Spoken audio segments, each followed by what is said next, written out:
ನೇತ್ರಾವತಿ ನದಿ ತೀರದಲ್ಲಿ ಶವ ಹೂತಿಟ್ಟ ಆರೋಪ ಕೇಸ್ ಬಂಗ್ಲೆಗುಡ್ಡ ರಹಸ್ಯ ಭೇದಿಸೋಕೆ ಮುಂದಾದ ಎಸ್ಐಟಿ ಇವತ್ತು ಬಂಗ್ಲೆಗುಡ್ಡ ಕಾಡಿನಲ್ಲಿ ಎಸ್ಐಟಿ ಅಧಿಕಾರಿಗಳಿಂದ ಶೋಧ ನಡೆಸಲಾಗುತ್ತೆ. ಬಂಗ್ಲೆಗುಡ್ಡದಲ್ಲಿ ಅಸ್ಥಿಪಂಜರ ವಶಕ್ಕೆ ಪಡೆಯುವುದಕ್ಕೆ ಎಸ್ಐಟಿ ಸಿದ್ಧತೆ ಮಾಡಿಕೊಂಡಿದೆ. ಭೂಮಿ ಮೇಲ್ಮೈನಲ್ಲಿ ಪತ್ತೆಯಾಗಿದ್ದ ಅಸ್ಥಿಪಂಜರ ಎಸ್ಐಟಿ ಕೈ ಸೇರಿರುವಂತಹ ಬಂಗ್ಲೆಗುಡ್ಡ ಕಾಡಿನ ಸರ್ವೆ ರಿಪೋರ್ಟ್ ಅರಣ್ಯ ಇಲಾಖೆಯಿಂದ ಹಳೆಯ ಸರ್ವೆ ರಿಪೋರ್ಟ್ ಸಲ್ಲಿಕೆ.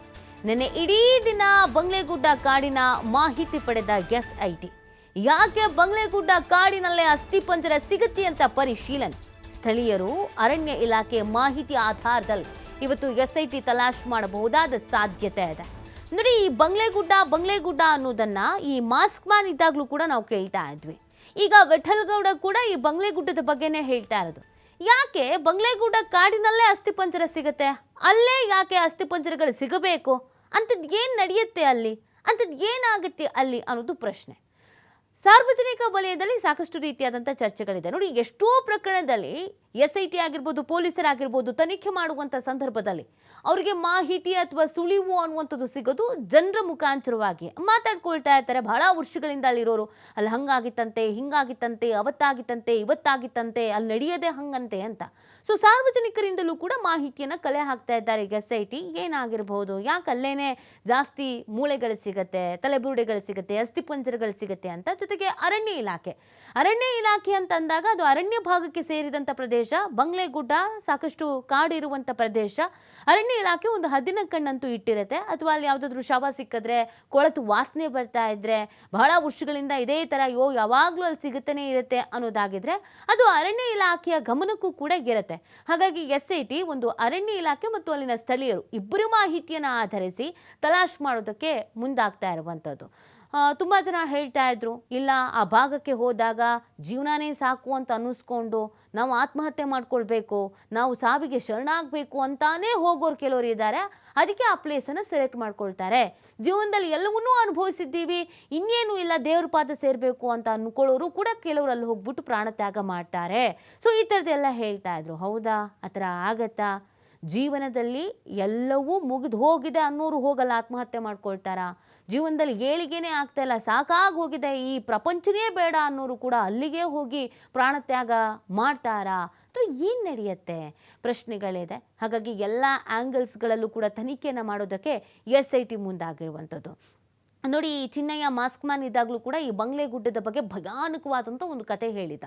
ಅದನ್ನು ನಾವು ಈ ಕತೆ ಅಂತ ಹೇಳ್ತಾ ಇದ್ದೀವಿ. ಬಟ್ ಆಗ ಆತ ಹೇಳಿದ್ದು ನಾನು ಕಣ್ಣಾರೆ ಕಂಡಿದ್ದೆ, ನಾನು ಕಣ್ಣಾರೆ ಎಲ್ಲವನ್ನೂ ನೋಡಿದ್ದೆ, ಕೈಯಾರೆ ಮಣ್ಣು ಮಾಡಿದ್ದೆ ಅಂತ ಆತ ಹೇಳಿದ್ದ.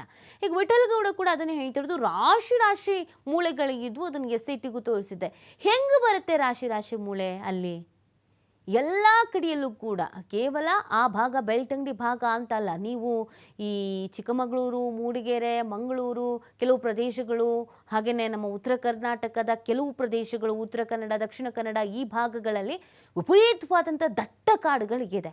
ಎಲ್ಲೂ ಸಿಗದಂಥ ಮೂಳೆ ರಾಶಿ ಇಲ್ಲಿ ಹೇಗೆ ಸಿಗುತ್ತೆ, ಯಾಕೆ ಸಿಗುತ್ತೆ ಪ್ರಶ್ನೆ ಇದೆ. ಯಾರಾದರೂ ತಂದು ಹಾಕ್ತಾರಾ, ಅಥವಾ ಇದನ್ನು ಕೆಲವರು ಇದಕ್ಕೆ ಅಂತಲೇ ಫಿಕ್ಸ್ ಮಾಡ್ಕೊಂಡ್ಬಿಟ್ಟಿದ್ದಾರಾ? ಅನುಮಾನಗಳು, ನಾನಾ ರೀತಿಯಾದಂಥ ಅನುಮಾನಗಳು.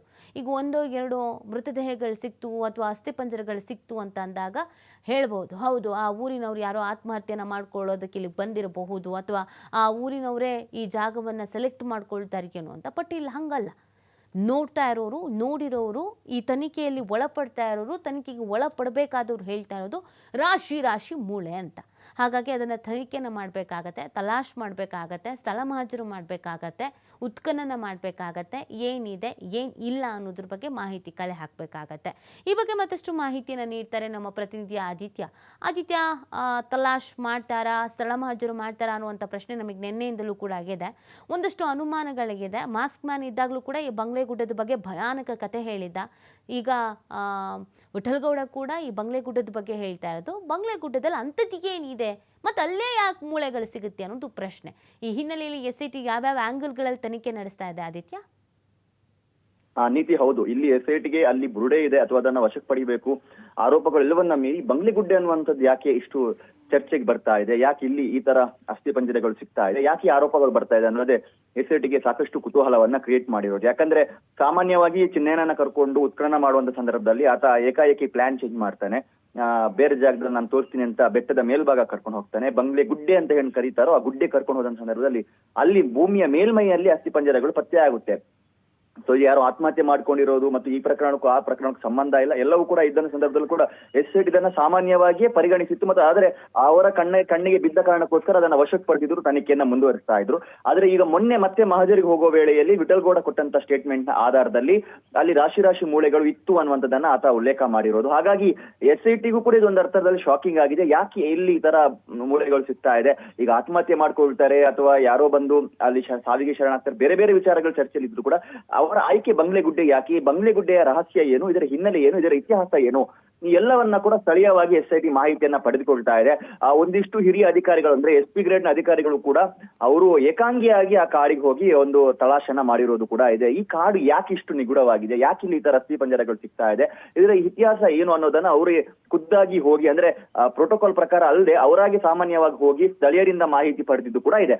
ಹಾಗಾಗಿ ಅಲ್ಲಿ ಅಸ್ಥಿಪಂಜರ ಇದೆ ಅನ್ನುವಂತ ಮಾಹಿತಿ SIT ಇದ್ರೂ ಕೂಡ ಅದನ್ನ ವಶಕ್ಕೆ ಪಡೆಯೋದಕ್ಕೆ SIT ಮೀನಾಮೇಷವನ್ನ ಎಣಿಸ್ತಾ ಇದೆ. ಯಾಕಂದ್ರೆ ಹಿಂದೆ ಚಿನ್ನಯ್ಯ ಇದ್ದ, ಆದ್ರೆ ಈಗ ಚಿನ್ನಯ್ಯ ಜೈಲು ಸೇರೋ ಕಾರಣದಿಂದಾಗಿ ವಿಠಲ್ಗೌಡ ಸ್ಟೇಟ್ಮೆಂಟ್ ಅರ್ಧದಲ್ಲಿ ಅದನ್ನು ವಶಕ್ಕೆ ಪಡೆಯೋದಕ್ಕೆ ಸಾಧ್ಯನಾ, ಅದು ಧರ್ಮಸ್ಥಳ ಪೊಲೀಸ್ ಠಾಣೆಗೆ ಸೇರ್ಬೇಕಾಗಿರೋದು ಅಥವಾ ನಾವು ವಶಕ್ಕೆ ಪಡಿಬಹುದಾ ಅನ್ನುವಂತ ರೀತಿಯ ಕಾನೂನಾತ್ಮಕದ ಆಂಗಲ್ ಅಲ್ಲೂ ಕೂಡ ಅವರು ಪರಿಶೀಲನೆಯನ್ನ ಮಾಡಿದ್ದಾರೆ.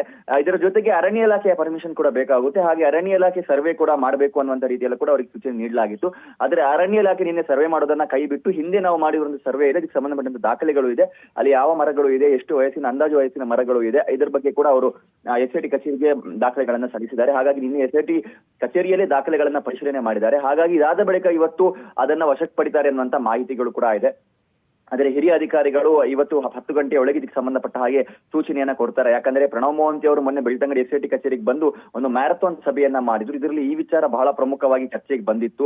ಹಾಗಾಗಿ ಪ್ರಣವ್ ಮೋಹಂತಿ ಅವರು ಕೂಡ ಬಹಳ ಕುತೂಹಲಕ್ಕೀಡಾಗಿದ್ರು. ಏನಿದು ಬಂಗ್ಲೆಗುಡ್ಡೆ, ಯಾಕೆ ಇಲ್ಲಿ ಇಷ್ಟು ಈ ತರ ಸಿಗ್ತಾ ಇದೆ ಅನ್ನುವಂತ ರೀತಿಯಲ್ಲೂ ಕೂಡ ಅಧಿಕಾರಿಗಳ ಬಳಿ ಪ್ರಶ್ನೆಯನ್ನ ಮಾಡಿದ್ರು. ಹಾಗೆ ಸಂಬಂಧಪಟ್ಟ ದಾಖಲೆಗಳನ್ನ ತೆಗೆದುಕೊಂಡು ಮುಂದಕ್ಕೆ ಹೋಗಿ ಅಲ್ಲಿ ವಶಕ್ಕೆ ಪಡೆದುಕೊಳ್ಳಿ ಅನ್ನುವಂಥದ್ದನ್ನ ಹೇಳಿದ್ರು. ಹಾಗಾಗಿ ಬೇಕಾದಂತ ಗ್ರೌಂಡ್ ವರ್ಕ್ ಅನ್ನ ಈಗಾಗಲೇ SIT ಮಾಡ್ಕೊಂಡಿದೆ. ಸೊ ಪ್ರಣವ್ ಮೋಹಂತಿ ಅವರ ಸೂಚನೆಗೋಸ್ಕರ SIT ಕಾಯ್ತಾ ಇರೋದು. ಇನ್ ಕೇಸ್ ಅವರು ಸೂಚನೆ ಕೊಟ್ರೆ ಕಂದಾಯ ಇಲಾಖೆ ಮತ್ತು ಅರಣ್ಯ ಇಲಾಖೆ ಸಂಬಂಧಪಟ್ಟಂತ ಸೋಕೋ FSL ಗೆ ಮಾಹಿತಿ ಕೊಟ್ಟು ಇವತ್ತೇ ಹೋಗಿ ಅಲ್ಲಿ ಸ್ಥಳ ಮಹಾಜರನ್ನ ನಡೆಸಿ ಆ ಭೂಮಿಯ ಮೇಲ್ಮೈಯಲ್ಲಿ ಏನು ಅಸ್ಥಿಪಂಜರಗಳು ಪತ್ತೆಯಾಗಿದೆಯೋ ಅದನ್ನ ವಶಕ್ಕೆ ಪಡೆಯುವಂತ ಕೆಲಸಕ್ಕೆ SIT ಮುಂದಾಗುವಂತ ಸಾಧ್ಯತೆ ಇದೆ. ಬಹುತೇಕ ಇವತ್ತು SIT ಕೆಲಸವನ್ನ ಮಾಡುತ್ತೆ ಅನ್ನುವಂತ ಮಾಹಿತಿಗಳು ಕೂಡ ಇದೆ. ಇವತ್ತು 10 ಗಂಟೆಯ ಒಳಗೆ SIT ಗೆ ಸ್ಪಷ್ಟವಾದ ಸೂಚನೆ ಮೇಲಧಿಕಾರಿಗಳಿಂದ ಬರಲಿಕ್ಕಿದೆ. ನೀತಿ. ಓಕೆ, ಥ್ಯಾಂಕ್ ಯು ಆದಿತ್ಯ ತಮ್ಮ ಡೀಟೇಲ್ಸ್ಗಾಗಿ.